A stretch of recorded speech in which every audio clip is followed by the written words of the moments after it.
World War I, also known as the Great War, was the war that was supposed to end all wars, but instead it only laid the groundwork for World War II, while also causing massive economical issues that would lead to the Great Depression.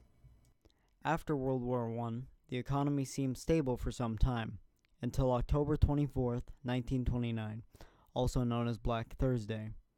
It was on this day that the stock market had lost 20% of its total value, leaving most of the world in a financial pickle. This would play a role in communism gaining popularity and control in many European and Asian countries. While communism was on the rise, more powerful leaders would take the world stage as totalitarian regimes. Now we'll talk about totalitarianism in Germany. Due to the First World War, Germany, as other countries, were hit hard by the depression that soon followed, but it was far worsened for them because their entire economy was devoted to paying the reparations for the war due to them collecting full responsibility for it. In 1920, shortly after the war ended, Adolf Hitler joined the National Socialist German Workers' Party, otherwise known as the Nazi Party. Hitler convinced the people of Germany that he was able to rebuild their country and take back their place as one of the world's greatest powers.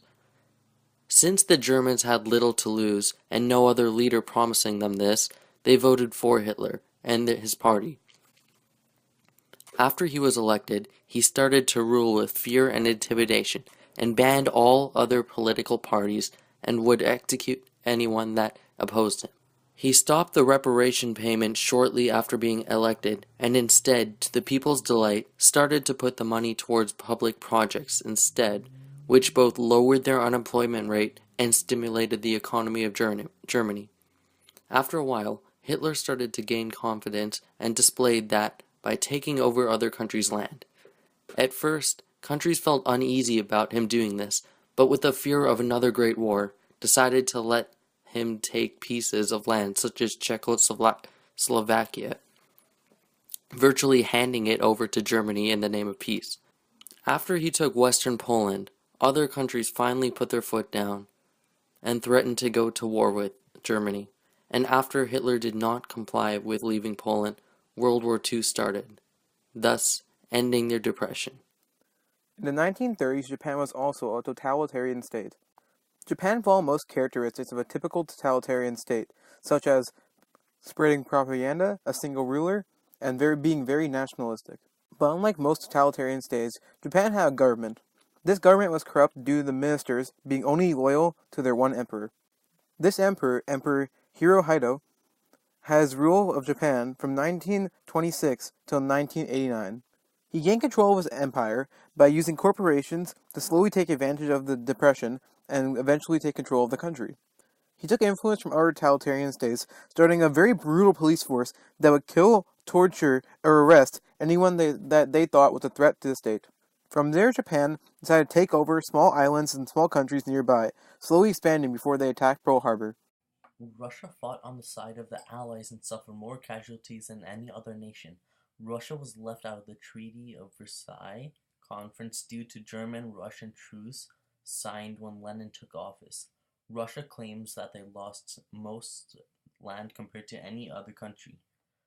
They lost land that created many other countries like Finland, Estonia, Latvia, and parts of Lithuania, and also much of Poland.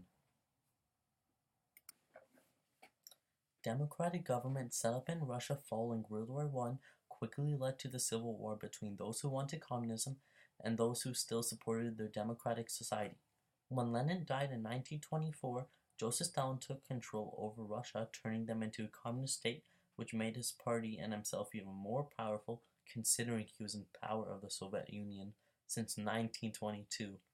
His prime economic goal was to focus on agriculture and industrial strength by taking privately owned farms and factories and replacing them with large-scale collectives.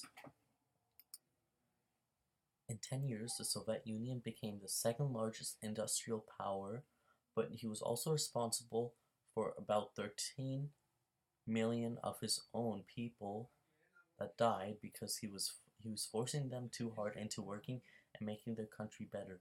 And those who complained to their government economic structure and about their cruelty, would be exiled into working even more in labor camps in Serbia, tortured and or even executed. Sometimes all three came into place.